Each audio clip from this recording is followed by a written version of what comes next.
আজকে সোনা আর আমি একটা ড্রয়িং কম্পিটিশন করব। 1, 2 আর 3 নাম্বার দিয়ে আঁকতে হবে। তো প্রথমে সোনা আঁকবে, তারপরে আমি আঁকবো। তোমরা বলবে যে কারটা ভালো হয়েছে।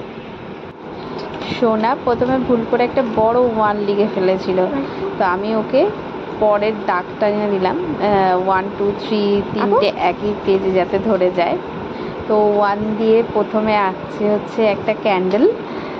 ক্যান্ডেলটা বেশ দারুণ হয়েছে। তারপরে 2 দিয়ে আঁকছে হাঁস। আমারও 2 দিয়ে খুব একটা ভালো কিছু মনে পড়ছে না, আমিও হাঁস আঁকবো। আর 3 দিয়ে এটা কি আঁকছে? এটা মনে হচ্ছে বাটারফ্লাই আঁকছে সোনা। খুব সুন্দর হচ্ছে। এবার নেক্সট, হাঁসের তলায় একটু জল করে দাও।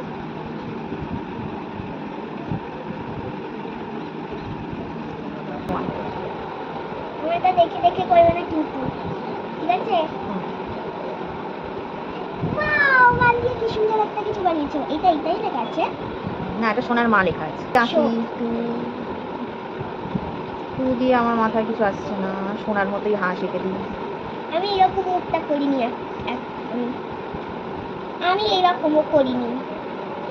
আরে বাপু, কেমন একটা লাগছে না? কি দিয়ে এই এই সি দিয়ে কি আঁকি ভাবো হ্যাঁ,